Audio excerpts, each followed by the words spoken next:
Hello दोस्तों, B डीकेडियन feel Indian. जैसा कि हमने आपसे कल एक वीडियो आपको दी थी, कल क्या इससे पहले वाली जो वीडियो आपने देखी जिसमें बताया था कि आप एक महीने के अंदर भी लाइन से पढ़ के जितना आपको इंपॉर्टेंट पढ़ाया जाए बहुत ही ज्यादा अच्छे नंबर आप ला सकते हैं। यहाँ पे साइड में लिखा हुआ मिशन 92+। अगर आप इंग्लिश की इसी तरीके की सारी वीडियोस देखते रहेंगे तो इंग्लिश में भी आप 90-95 नंबर तक आसानी से पहुंच जाएंगे, बहुत ही कम मेहनत करके। हमने पहले भी कहा इंग्लिश आना अलग बात है, इंग्लिश में अच्छे नंबर लाना अलग बात है। जरूरी नहीं है जिसके नंबर अच्छे आते हैं उसे इंग्लिश बहुत अच्छे से आती हो। अगर आप थोड़ी सी टेक्निक्स का इस्तेमाल करेंगे, इंपॉर्टेंट चीजें पढ़ेंगे, हमारी सारी इन वीडियोस को देखेंगे तो पूरी उम्मीद करेंगे कि आप इंग्लिश में भी अच्छे 90-95 नंबर का कर पाएंगे।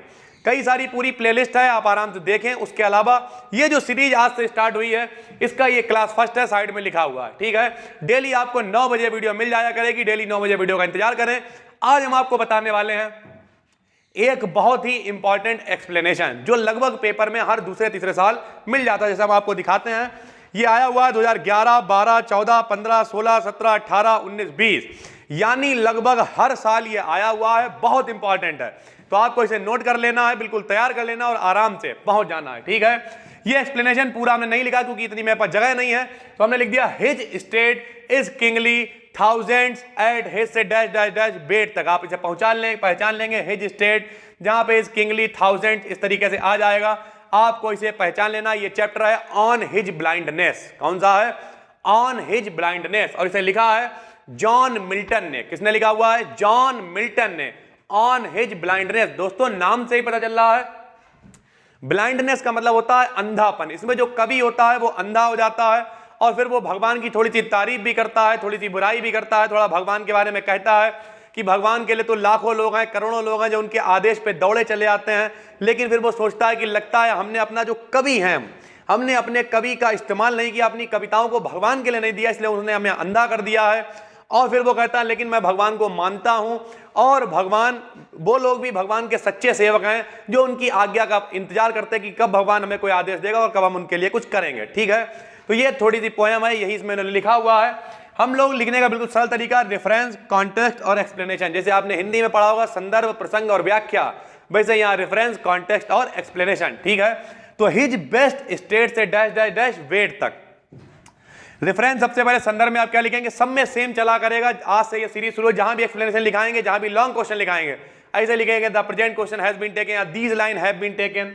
तो these lines have been taken यानी ये लाइनें ली गई हैं फ्रॉम द पोएम, यानी एक कविता से, ऑन हिज ब्लाइंडनेस, जिसका नाम है ऑन हिज ब्लाइंडनेस, ठीक है।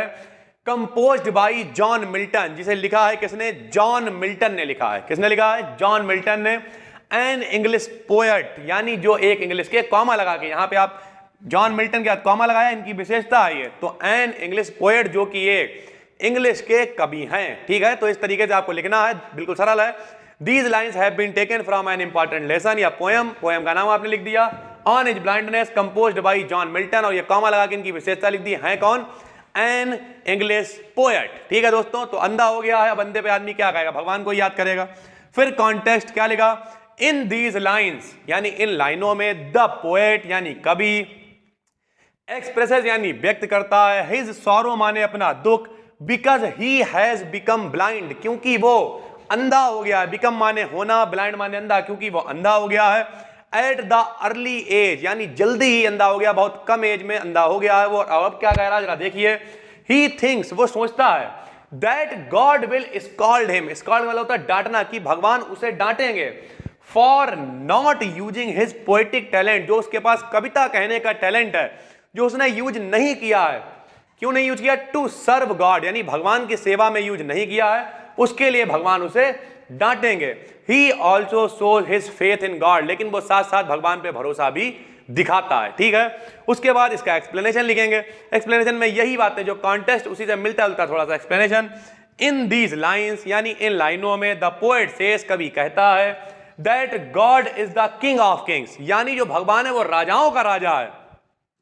ही रूल्स ओवर दिस यूनिवर्स, यानी वो राज्य करता है, पूरा राज करता है, रूल्स ओवर दिस यूनिवर्स, यानी पूरे ब्रह्मांड पे। देयर आर मैनी एंजल, बहुत सारे देवदूत हैं, बहुत सारे ऐसे लोग हैं, देवता हैं, एंजल मतलब देवदूत या देवता, who are always ready to obey him, जो उनकी आज्ञा मानने के लिए हमेशा तैयार रहते हैं। उसके बाद they go from one part of the land to another, वो पृथ्वी के यानी लैंड माने धरती के, भूमि के एक पार्ट से दूसरे पार्ट पे जाने के लिए तुरंत तैयार रहते हैं। The poet says those who don't do any work, कवि कहता जो लोग कोई काम नहीं करते हैं, and only waiting for God's order, और भगवान की आज्ञा का केवल इंतजार करते हैं कि कब ऊपर वाला हमें कोई आज्ञा देगा और हम उनकी आज्ञा का पालन करेंगे, are also his best servant, वो लोग भी भगवान के सच्चे नौकर या भगवान के सच्चे सेवक हैं। ठीक है, तो ये मोस्ट इंपॉर्टेंट है, 50 बार, हजारों बार हमने अभी आपको दिखाया भी था, कई बार पूछा गया है, इसे आप आराम से नोट कर लें। डेली अब 9 बजे आपको वीडियो मिला करेगी। उम्मीद करेंगे कि हम और आप मिलके इंग्लिश में कुछ क्रांति लिख पाएंगे। ठीक, हम फिर मिलते हैं आपसे, जुड़ जाइए इस चैनल से, बन जाइए डीकेडीएन, फील कीजिए कुछ इंडियन जैसा। तब तक के लिए जय हिंद, जय भारत।